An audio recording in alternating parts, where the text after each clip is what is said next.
Hello दोस्तों, आपके साथ ज़िंदगी में कभी न कभी ऐसा हुआ होगा कि आपने कोई डिसीज़न लिया, लेकिन डिसीज़न लेने के बाद आपको रियलाइज़ हुआ कि ये डिसीज़न आपका नहीं था। किसी ने आपको वो डिसीज़न लेने पे इन्फ्लुएंस कर दिया, यानी आपको अपने वश में कर लिया और वो करवाया जो वो आपसे चाहता था।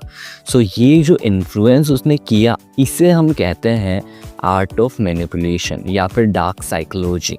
सो ये वीडियो इसी के ऊपर होने वाला है और अगर आप अपनी फील्ड में एक्सेल करना चाहते हो तो ये कुछ ट्रिक्स आपको मालूम होने चाहिए।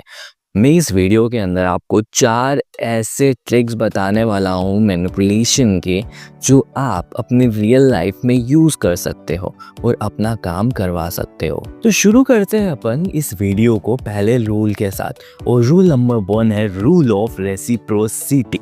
अब रूल ऑफ रेसिप्रोसिटी क्या कहता है? वो कहता है कि अगर कोई आपका कुछ अच्छा करता है या आपके लिए कोई काम करके देता है तो आपके दिल में भी ये फीलिंग आती है कि आप उसको ये फेवर रिटर्न करें। आप किसी का एहसान नहीं लेना चाहते ज़िंदगी में, आप चाहते हो कि आप उसका वो फेवर रिटर्न करें, कॉन्शियसली या अनकॉन्शियसली, लेकिन ये ट्रेट आपके दिमाग में होता है और इसे आप अपने रियल लाइफ सिचुएशंस में भी देख सकते हैं। Most of the time shopkeepers आपको बहुत सारे फ्री सैंपल्स दिखाते हैं, चखाते हैं कि ये देखो, ये भी देखो, ये भी देखो, एंड एट द एंड आपके दिल में ये फीलिंग आती है खाली हाथ उतरते हुए कि यार इसने मुझे इतना सब कुछ चखा दिया, अगर मैं बिना कुछ लिए नीचे उतरी या उतरा तो यार मतलब कितना गंदा लगेगा ना। सो दैट्स वाई आप उससे कुछ ना कुछ खरीद ही लेते हो, भले आपको उसकी ज़रूरत नहीं होती।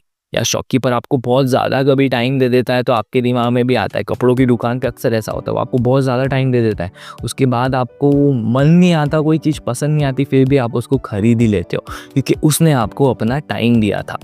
और आप इस एग्जाम्पल को यूट्यूब कम्युनिटी में भी देख सकते हो। यूट्यूब क्रिएटर्स आपको बहुत बढ़िया नॉलेजेबल ज्ञान देते हैं, लेकिन उसके बदले वो आपको कहते हैं please subscribe my channel, please subscribe. आपको ये बात ध्यान होनी चाहिए। सो आप इसको कैसे यूज़ कर सकते हो अपने फ़ायदे के लिए? आप हमेशा अपने दिमाग में ये रख सकते हो कि ज़िंदगी में कोई भी चीज़ फ्री नहीं मिलती। वो आपसे या तो आपका टाइम मांगेगी, या आपकी एनर्जी, या आपका पीस ऑफ माइंड वो लेगी। कोई भी चीज़ ज़िंदगी में फ्री नहीं है।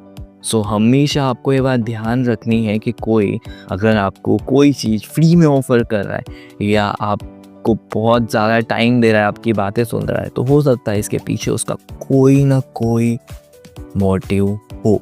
वो आपसे कुछ करवाना चाहता है, उससे पहले वो आपको मैनिपुलेट करने की कोशिश कर रहा है। एंड अगर आप इसको अपने लिए यूज़ करना चाहते हो तो आप क्या कर सकते हो? किसी का कोई काम करो, उसको टाइम दो और उससे अच्छा पीस दिलवाओ। अगर उसके दिमाग में ये बात हो गई कि यार ये कितना अच्छा इंसान है, मेरे लिए कितना सब कुछ करता है, तो मुझे इसका फेवर रिटर्न करना चाहिए, और आपका काम हो जाएगा। सिंपल। हम हमारे सेकेंड रूल के तरफ, वो सेकेंड रूल है rule of scarcity. Rule of scarcity कहता है कि अगर कोई चीज़ बहुत कम है तो उसकी वैल्यू ऑटोमेटिकली बढ़ जाती है। ये इकोनॉमिक्स में भी होता है रूल, लेकिन रियल लाइफ में भी ये रूल काम करता है। अगर कोई चीज़ बहुत कम होती है तो उसकी वैल्यू बहुत ज़्यादा बढ़ जाती है। आपको लगता है कि ये बहुत लिमिटेड एडिशन में, जैसे आपके आसपास आपके एरिया में सेल लगती है, सेल अलग अलग चीज़ों की जो सेल लगती है, वहाँ पे ये दिखाया जाता है कि यार ये प्रोडक्ट सबसे कम रेट पे और सबसे अच्छा अभी ही मिल रहा है, इसके बाद ये आपको इतना सस्ता और इतना अच्छा नहीं मिलेगा। तो सेल्स में आप क्या करते हो भाई? 5-6 चीज़ें जो आपको ज़रूरत भी नहीं होती वो उठा के ले आते हो।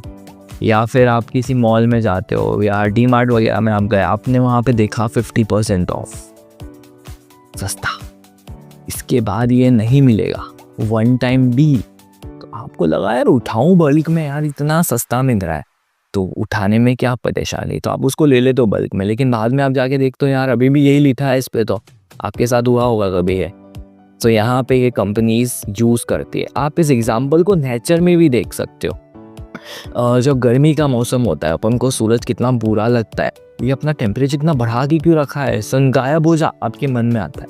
लेकिन ठंड में उसी सन के लिए, उसी सूरज के लिए आप प्रेयर करते हो, यार सूरज दर्शन दे, कितनी ठंड हो रही है, सूरज आजा।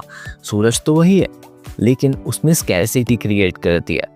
सो हमेशा अगर आप इस ट्रिक से बचना चाहते हो तो अपने दिमाग में सोचो, सच्ची में ये चीज़ कम अवेलेबल है या मुझे मैनिपुलेट किया जा रहा है। बहुत से बिल्डर्स भी इसे यूज़ करते हैं घर बेचते समय। वो आपको बोलते हैं ऐसी प्राइम जगह पर ऐसी प्रॉपर्टी इतने कम दाम में मिलना इम्पॉसिबल है सर, और अगर आप इसको 6 महीने रुक के देखो इसका भाव डबल हो जाएगा, ट्रिपल हो जाएगा। भाई इतनी अच्छी प्रॉपर्टी तो तुझे अपनी स्किल लगाने की ज़रूरत नहीं पड़ती, वो वैसे भी बिक जाती। सो प्रॉपर्टी सेलर्स भी इस ट्रिक का यूज़ करते हैं, स्कैरसिटी क्रिएट करते हैं और बताते हैं कि फ्यूचर में इसका कितना स्कोप है, और आप उनके झांसे में आके उसको ले लेते हो। और बाद में मालूम पड़ता है यार रुक जाना था, थोड़ा सोच लेना था, आप मैनिपुलेट हो गए। सो यहाँ बच सकते हो। तो इससे बचने का सिर्फ एक ही तरीका है, कभी भी कोई चीज़ आपको लगे कि ये कम है तो आपको सोचना है कि यार सच्ची में ये चीज़ मुझे इतनी सस्ती कभी नहीं मिलेगी। उसके बारे में आपको रिसर्च करना है और सोच समझ के डिसीजन लेना है। डायमंड्स में भी ये ट्रिक यूज़ होती है। डायमंड्स का भाव इतना हाई क्यों होता है, इसके ऊपर मैं कभी किसी और वीडियो में आपको बताता हूँ। अब चलते हैं अपन अपने तीसरे रूल की तरफ। और जो तीसरा रूल है वो है रूल ऑफ सोशल प्रूफ। मतलब जो सब लोग कर रहे होते हैं, आपको लगता है कि आपका डिसीजन आपने खुद से लिया, लेकिन आप मोस्ट ऑफ द टाइम आपके आसपास के इन्वायरमेंट से इन्फ्लुएंस होकर वो डिसीज़न ले रहे होते हो। वो डिसीज़न आपका नहीं होता है, आपके इन्वायरमेंट के द्वारा वो आपसे दिलवाया गया होता है। रूल ऑफ सोशल प्रूफ कहता है कि कभी भी कोई भी डिसीज़न आप इंडिपेंडेंटली नहीं लेते, आप अपने आसपास के इन्वायरमेंट से इन्फ्लुएंस्ड होकर वो डिसीज़न लेते हो, चाहे वो कोई भी डिसीज़न हो। और ऐसा होता क्यों है इसको अपन पहले समझते हैं, इसके बाद मैं आपको एग्जांपल के साथ इसको समझाता हूँ। तो ये होता क्यों है, क्योंकि कुछ सालों पहले, बहुत सालों पहले हम लोग ट्राइब्स में रहते थे। अब हम लोग जब ट्राइब्स में रहते थे तो ट्राइब्स के अंदर अगर किसी को ट्राइब से निकाल दिया जाता था तो इनडायरेक्टली उसे मौत की सज़ा दी जा रही होती थी। मतलब यही होता था उसका मतलब, अगर कोई भी आदमी अगर उसके ट्राइब से उसे निकाल दिया गया तो वो उसके लिए मौत की तरह होगा। क्योंकि अगर वो बाहर आ गया तो अब वो अकेले शिकार नहीं कर पाएगा, मतलब उसे भूखा रहना पड़ेगा, कोई भी दूसरी ट्राइब का उसको मार सकता है। दूसरी चीज़, तीसरी चीज़, कोई भी एनिमल उसके ऊपर अटैक कर सकता है। तो हमेशा उसके दिमाग में ये चीज़ रहती थी कि मुझे हमेशा जैसा मेरा ट्राइब करता है वही करना है, क्योंकि अगर मैंने कोई गलती की और मुझे ट्राइब से निकाल दिया गया सो भाई मैं तो गया। तभी से जो हमारे दिमाग की वायरिंग है ऐसी ही सेट है कि जो आसपास के लोग डिसीज़न लेते हैं हमारा डिसीज़न भी उसी से इन्फ्लुएंस्ड होता है। आप इसे ऐसे भी समझ सकते हो कि कभी भी आप गाड़ी खरीदने गए होगे, आपको खुद का घर बनवाना होगा तो अपने आसपास के पड़ोसी के घर देखते हो या पड़ोसियों की गाड़ियाँ देखते हो कि इनसे तो हमें बेटर ही बनवाना है। तो इनडायरेक्टली आप उनसे इन्फ्लुएंस्ड हो, तभी आप ऐसा सोच रहे हो। अगर आपको कोई भी चीज़ अमेज़ॉन से ख़रीदनी है, फ्लिपकार्ट से ख़रीदनी है, तो आप उसके रिव्यूज़ देखते हो कि इतने लोगों ने इतने बढ़िया रिव्यूज़ दिए हैं तो मतलब चीज़ में तो कोई ना कोई दम होगा, तो मुझे ये प्रोडक्ट ख़रीदना चाहिए। ये साइट्स भी आपके साथ बहुत अच्छा खेलती है। आप देखोगे वो दिखाती कि 1000 लोगों ने इसको ख़रीद लिया, 2000 लोगों ने इसको अभी अभी ख़रीदा है, तो आपको लगता है इतने सारे लोग इसको ख़रीद रहे, मतलब कोई ना कोई बात तो है इसमें, तो मुझे भी ख़रीद लेना चाहिए। आप भी उस भीड़ चाल का हिस्सा बन जाते हो। मोस्ट ऑफ द टाइम आपके साथ खुद हुआ होगा, कोई फ्रेंड आपका कोई जोक क्रैक करता है, आपको वो जोक नहीं समझ आता, फिर भी आप हंसते हो, ज़ोर ज़ोर से हंसते हो। क्यों? आपको तो जोक ही समझ नहीं आया। आपको लगता है और सबको जोक अच्छा लगा तो जोक तो फ़नी होगा, कोई प्रॉब्लम मुझ में थी, तो आप उस जोक पे हंसते हो, लेकिन आपको समझ नहीं आया था। ये भी यही चीज़ है।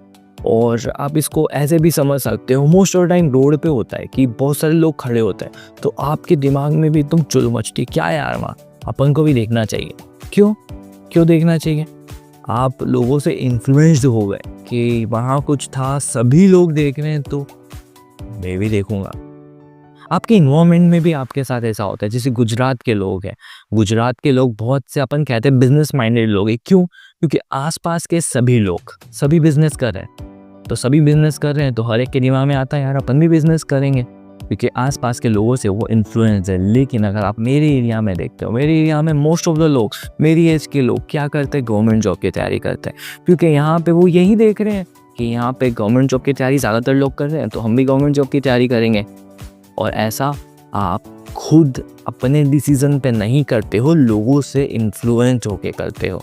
सो आपको इसको बचना कैसे है? आपको बचना ऐसे कि हमेशा दिमाग में एक चीज़ रखनी है कि जो सभी लोग कर रहे हैं वो कभी सक्सेस नहीं लाते, वो कभी सक्सेस नहीं होते। सक्सेस का जो पाथ होता है वो अकेले चल के मिलता है, आपको अपना रास्ता खुद बनाना होता है। तो हमेशा इस बात को अपने दिमाग में रखो और अकेले चलो, क्योंकि सक्सेस केवल चुनिंदा लोगों को मिलती है जो अपना रास्ता अकेले बिना किसी से इन्फ्लुएंस्ड हुए अपना डिसीजन लेके बनाते हैं।